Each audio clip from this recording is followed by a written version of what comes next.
For this month's reading for you guys. I saw this image of this woman.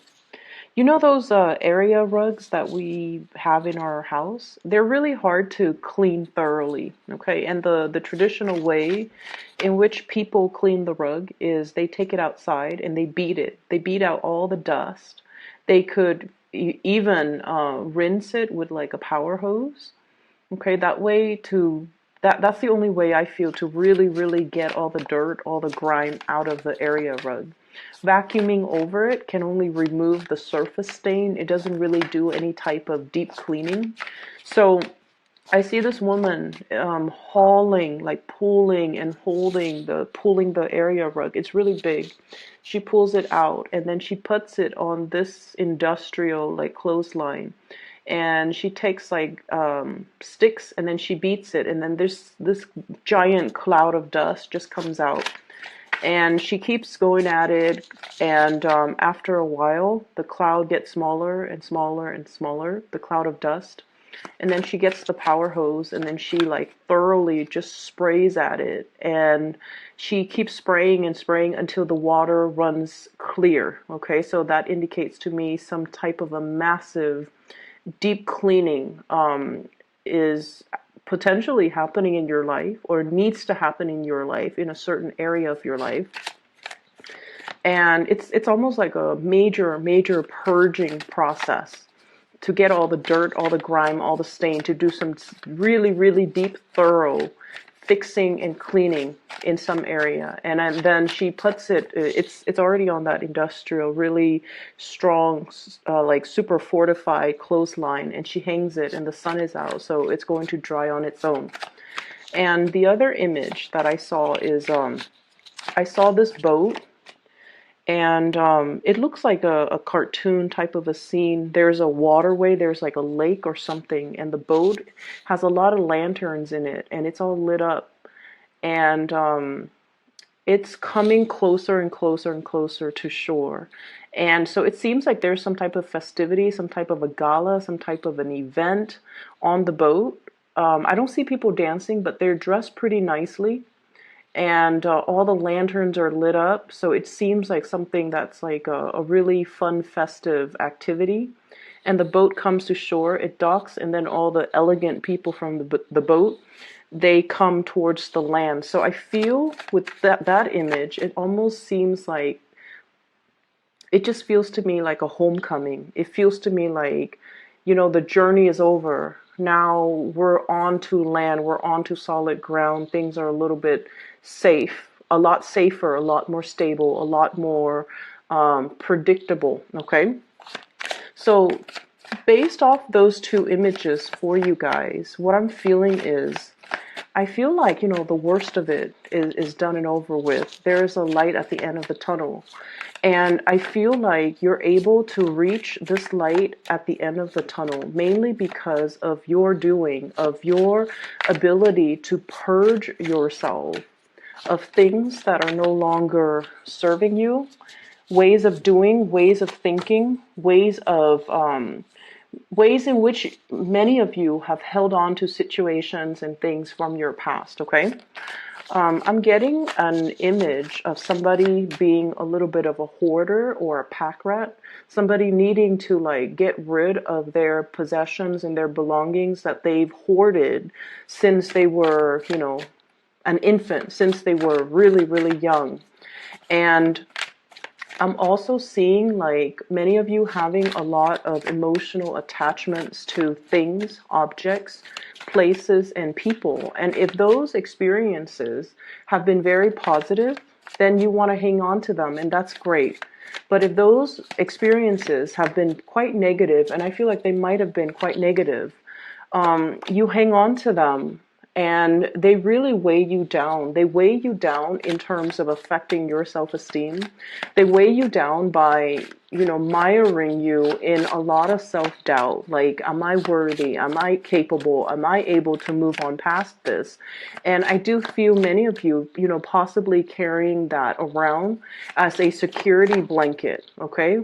And one of the reasons why people do that is they carry this security blanket around that might not be entirely positive in an effort to tell themselves, like, I knew it, I shouldn't have done it because nothing works out. I should have trusted my gut instinct and not have done that because, it's always going to blow up in my face. So it's almost like that security blanket as an excuse to not try new things. That security blanket as an excuse to tell yourself, I'm a failure. I'm not worthy of new things, or I'm not worthy of all these blessings that are coming into the picture for me. And I want you to be very, very careful because I feel like many of you, cancers are typically very, very, very, very shy people. And I also feel like, many of you, you have a social facade that you put on, okay? You like to be liked. And there's nothing wrong with that. We always love to be accepted and to be looked up to and to be liked by other people. And I also feel like many of you, you have a very, you have a way about you where you put people at ease, okay? And you're almost like an emotional and also a social chameleon where you kind of blend in with your environment as well. And I'm bringing this up because I feel like you like to be liked and you are very easy to talk to for a lot of people. You're also very nice, very caring, very genuine, and you don't want to see anybody left out. So if you're in a social setting, for example, you want everyone to feel included. So you try to engage everybody in that social context so that no one feels left out, because you're very, very sensitive to if the shoe were on the other foot and you're in a new social environment and you don't want to be left out. You would want to be included and you would want people to be inclusive towards you. But I also feel like, that really nice social facade. And I feel like many of you, you have a really good heart. But I feel like it comes out in the more of the facade way, where you might bend over backwards and accommodate and do a lot of things for people, especially if they are not deserving of it, okay? And so this whole purging process, okay? I don't need to please anybody, okay? I'm a nice person. I don't need to go out of my way, bend over backwards to prove anything to anybody. I don't need to constantly, look for other people to validate what I feel about myself. And I especially don't need that attention from other people in order for me to accept who I am. So I feel like this process of shedding the old skin, the old way of doing, seeing the light at the end of the tunnel, and seeing you for your authentic self without the self-doubt, without all of that negative self-talk from the past, the need to please, the need for validation, and the need to, live up to a certain ideals and really, really high expectations that you set for yourself. And you're able to reach it, but every time you're a little bit closer and closer to reaching the apex, you kind of lose momentum, lose steam, lose self-confidence. Okay, this can be, really liking somebody, really, really wanting to make an offer towards a person, like a crush, or somebody just you have really strong feelings for. And I feel like once, you're like, I'm gonna do it, and you work yourself up to the point where you're just like, I'm gonna do it. You start approaching the person. And then as soon as you get close to the person, I see like, you get tongue-tied, you get nervous, you get really, really weak in the knees. And it has nothing to do with the other person's reaction towards you. It's just you talk yourself out of doing things that are actually really, really good for you, okay?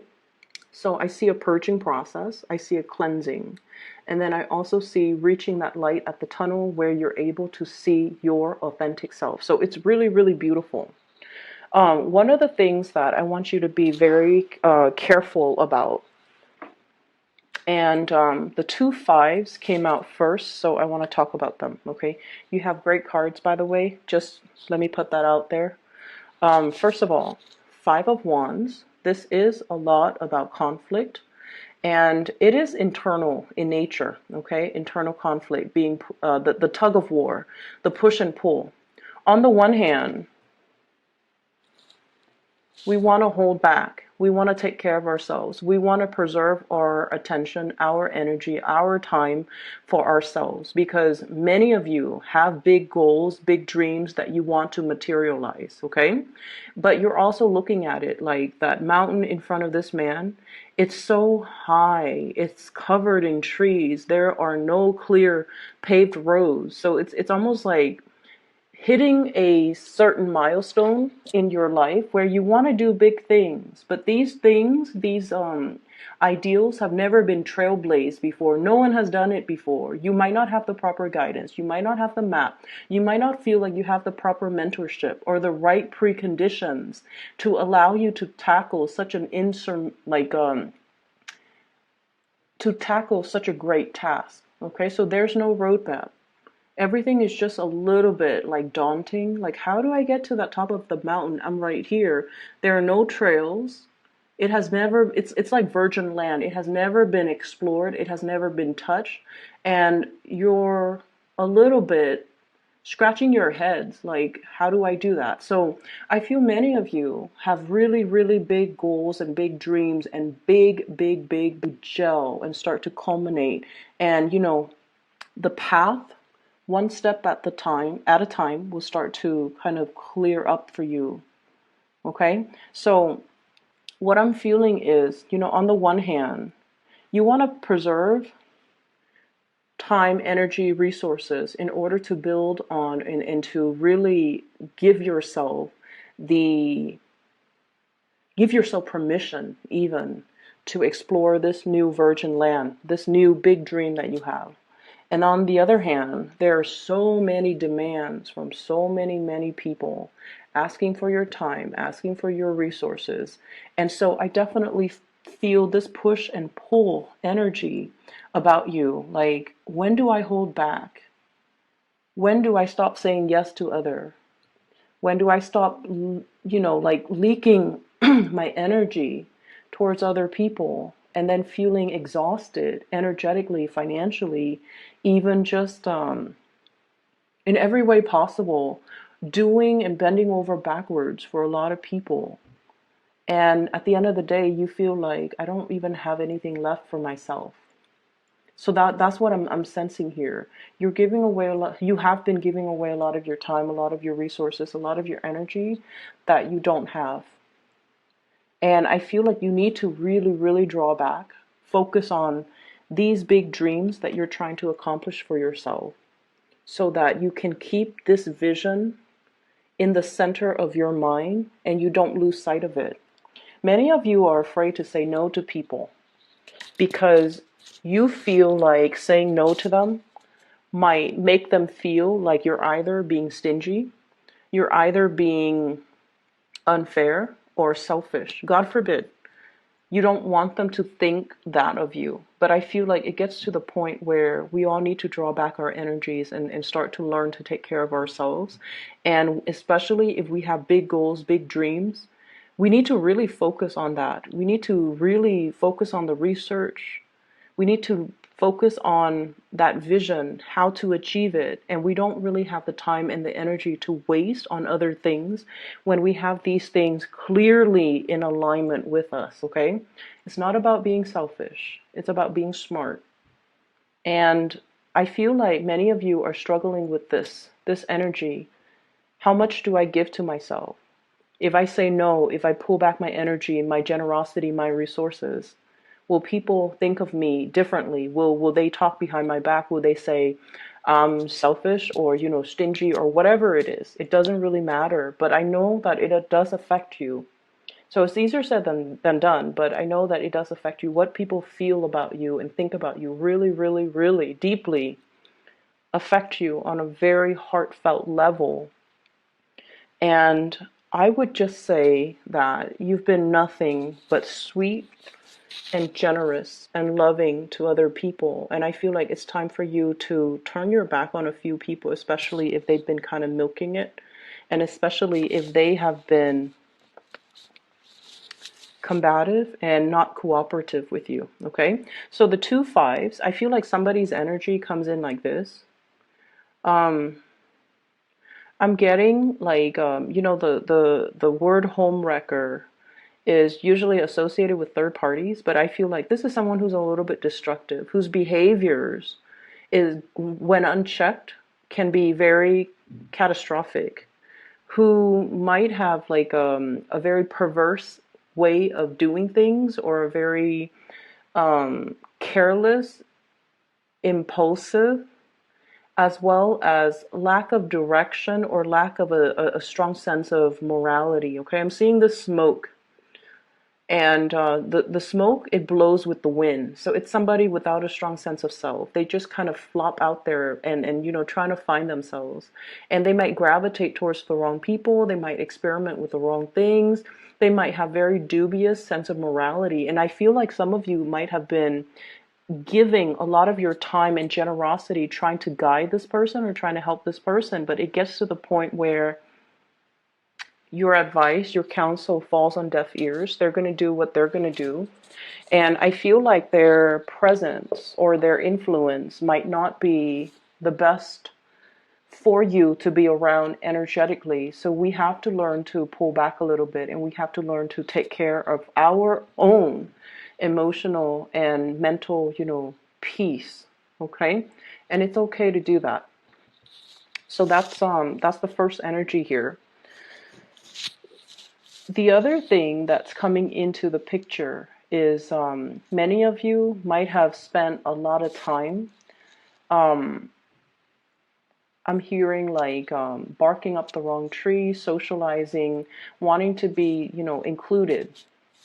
And you spend a lot of time, a lot of energy arranging for like, group outings, happy hour, wanting to be a part of a community, wanting to be a part of a social group. And you feel like, the only way is to take charge. Like, let me be the one to get everybody together. And you're very good at that. So like I said, you have this social facade about you. Deep down, I feel like, you like good company. But I also feel like that social facade comes out when you want to be included. And you might be the one behind the scenes arranging all of these, social gatherings and things like that. And I feel like a lot of your attention, your time, resources as well could be funneled towards that. Okay, Three of Cups is generally a very, very good card. It's a very, very good card. But it can indicate a little bit of superficiality if we're not careful. So a lot of time, a lot of resources, and a lot of energy might be dumped in this avenue with the people that might not be deserving. And so it's okay for you to pull back, and it's okay for you to really do whatever it is that you need to do on the practical end to get your big plans and big dreams moving along. All right?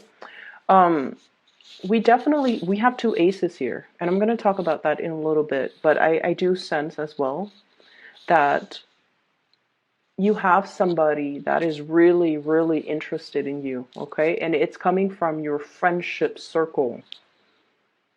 Big friendship circle vibe. Somebody has great, great, great, great feelings for you. It comes up here in the Ace of Cups. And I'm feeling this is somebody who is a little bit socially awkward, okay? They're very serious-minded. So it's like they don't really know how to lighten up. And you might have, and this is how you know who this person might be. So like they can be like social, but I feel like deep down they're very introverted. And then I also feel like they keep to themselves. They keep their own counsel. They don't really share a lot. And I feel like this is somebody who has been through the ringer. They have been through a lot. And so they're a little bit introverted. They find it hard to socialize because when you have been through a lot, and then you go out and socialize and people are really talking about, very frivolous things or very minor issues, what I call like first world problems. That person feels like they can't really relate. And I feel like they go to these functions in the hopes that you would be there. They don't really enjoy putting themselves in the spotlight or in an environment where they have to mingle and socialize. But I feel like they do it because they are hoping to catch a glimpse of you or to run into you or to be around you. And so I do feel like they really, really like you. And I feel like the communication between the two of you might be a little bit strained because when you interact with them, they tend to, so let's say you're at a bar and everyone's having fun, and when you interact with them, they err on the side of heavier, more serious topics. So I say like socially awkward because in an environment where people are socializing and just having, really lighthearted conversation, this person is so serious that they bring the energy down. Not that they're a bad person, they're just so serious. That pentacles on his head. It's like all conversations are very, very serious, or very, very heavy, and you just want to socialize, you just want to have fun, you just want to, have light-hearted conversations and interaction, and this person is kind of like that Debbie Downer. And I feel like they really feel a certain way about you, and you might not even be aware of how they've been going through such great lengths to be in your presence. You're not aware. I feel like you've got your back turned. They're going through such great lengths to be in your presence, and I feel like their love is very, very real, because just imagine somebody who's like this serious offering their love. It is real, it is sincere, and it is definitely worth exploring. I would say many of you are coming out of this tunnel of light, like out of the dark tunnel into the light. So you might have recently like broken up and you're now single. You want to socialize, and there will be opportunities for massive amount of dating. Okay. And I feel like you might have a lot of options, but there's definitely somebody here catching your, somebody who is really captivated by you. They're definitely more serious. I would say probably a little bit older than you by like about 3 years, 5 years is what I'm sensing. I have two threes, two fives. Three of Cups, Three of Wands, Five of Swords, Five of Wands. So I feel like there's somebody who might be a little bit older than you by possibly 3 years or 5 years. And I feel like they feel like you're the one. They feel like you're the one. They feel like, you have that sensitivity about you where, like I said, they've been through a lot, but when they talk to you, they feel comfortable. They feel like you never judge them. And water signs in general never ever show judgment or judge others, or ever show like disbelief, skepticism or disbelief when someone tells you a very serious traumatic story. I feel like you just take it in, and because of that, people feel really comfortable naturally sharing a lot of information with you. If you find this person opening up and sharing information with you, I feel like that's because they're looking to, make this really, really big offer towards you. So I feel like this is if you're socializing, there will be a lot of options. There's also one person in particular that I feel is going to make this unexpected offer to you. And it's going to be, you're going to feel like, wow, I've really captured this person's imagination. Or, whatever you've been waiting on, the boat is coming in. Okay, so the boats are in. Three of Wands. Waiting for the opportunity. When it comes to the big love or the great love, I feel like that offer is going to be in. You have quite a few people that are interested, and they're in the picture. And I also see you here reciprocating. Okay, so I feel like you're going to have some people that you've been eyeing that will be making an offer, and then I do feel the offer is going to be reciprocated.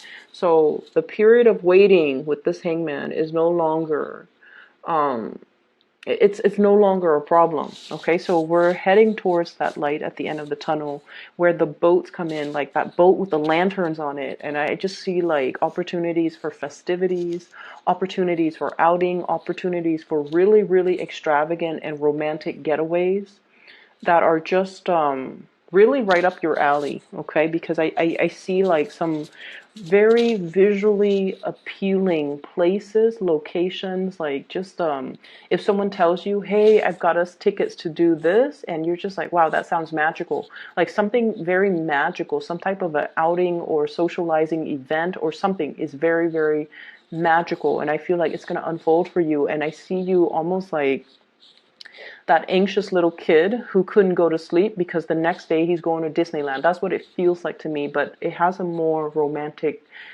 slant to it, okay? Needless to say, we have as well Ace of Pentacles. This is a new job. This is a new enterprise, as well as a new income generating opportunity. It's going to be coming into the picture for you. I see many people escalating, going towards like promotions, okay? Like I'm seeing this step ladder, like going up a notch when it comes to your income generating potential. I'm also seeing for many of you, if you have been out of commission, so if you are like, for example, a stay-at-home mom, a stay-at-home dad, you're returning to the work environment, okay? So the transition, it's going to work out really, really well. But you know, anytime we let our skills lie dormant, so if you've been a stay-at-home mom or a stay-at-home dad and you've been away from the labor force for quite some time, you're going to get a little bit rusty, okay? So don't beat yourself up over it. If you feel like things are happening so fast that you can't keep up, or you feel like technology has changed, or if you feel like you're dealing with so many systems, so many expectations, so many systems, procedures, and just processes, don't feel bad. You're going to be okay. You just need to flex those muscles and kind of like break away from that rust, and then things will start to flow automatically, because you do have a very intuitive sense of knowing to do the right thing at the right time, like a divine sense of timing. So it's going to take some time for you to get over that initial hurdle, especially when it comes to new work, okay? But either way, there's going to be a work situation coming into the picture. Many of you might have been wanting to leave a bad work situation for some time. A situation where you don't feel that sense of connection with the people that you work with. You feel like you have to guard yourself or keep yourself on guard with those people, okay? And so you're shifting into a different work environment where people are nicer, they're less combative and more cooperative. They're nice, they help one another, and the environment is not cutthroat, or the environment is not gossipy, or the environment overall is just a lot more amicable, okay? I'm also seeing as well, for those of you who might have children and then you're like dealing with, you know, the baby's mother or the baby's father, there's going to be some type of a amicable. So if things have been really problematic, if there has been, you know, perceived like hostilities or jealousies and things like that regarding, you know, our exes, and then especially like if we have children with them, it's always very difficult to co-parent, okay? It's very, very difficult. But I feel like there is going to be some type of a truce, some type of a resolution, some type of a peace agreement to make the situation a lot more amicable. So there's an ironing out or smoothing out of major relationships in your life in general that I'm seeing for this month. So both of these are very, very, very beautiful, okay? And they're pointing in different directions. And what I'm feeling is some of you might be thinking about blending the two, blending love with money-making activities. So like somebody you might be in a relationship with, you're like, you know what? I have this great business idea. Why don't we, you know, partner up? And then I'm also sensing as well lots of attraction in a new work environment. If you're changing jobs, new work comes first, new money comes first, and then the new love is going to be as well coming into the picture. So you have some beautiful, beautiful, or we have shifted into the time of Pisces, which is a compatible sign. It's a fellow water sign, so the energy is very compatible for you guys, Cancers. So You have some good things that are going to be coming into the picture. I would say get the new work situation, let that sort itself out. If you're jumping into a new environment, keep your nose to the grindstone. Don't, go out too much and socialize with coworkers. You need to know, like anytime we're in a new work environment, and we need to kind of know the pecking order, what I like to call the pecking order first before we jump in and socialize. Because I feel like strategically, it's the smart thing to do. Okay? So don't get too involved with the coworkers. Don't get, especially, office romances and get wrapped up in the office politics. But it is really smart for us to kind of get the lay of the land, know the pecking order, know who to come to for advice, know who to avoid. And we always have those people in the office environment that might be gossips too, so you don't want to reveal too much. You guys are very friendly, very sociable. You want to be liked, and you want to just jump in and just, make a splash and be very social. But I feel like there are things here that's really telling you, focus on this first, okay? Focus your energy on this. Keep yourself a little bit more closed off. Mainly because I feel like if you're out there trying to make offers, trying to make a splash, it might not be the best move just yet, okay? So get the lay of the land. Understand the who's where on that totem pole before you choose who to ally yourself with or align yourself with. For those who are still emailing me about private readings, believe it or not, I'm still getting these emails. If you're interested in booking a reading for yourself, I have somebody that I highly, highly recommend. Her name is Bridget. She is a psychic out of California. I've included a link to her scheduling website. You can find that below in the description box. If you'd like to book a reading for yourself, I highly recommend her, and she's amazing. And I've used her services. I've also, for like the past 2 years, and I've also recommended a lot of my friends and family members to use her, and they've been really, really satisfied with her reading. She's phenomenal, so I highly recommend her. So Cancers, I wish you the best, okay? I'm really happy to see this for you, and I hope that the second half of the month will bring you much more blessings as well. So take care of yourself.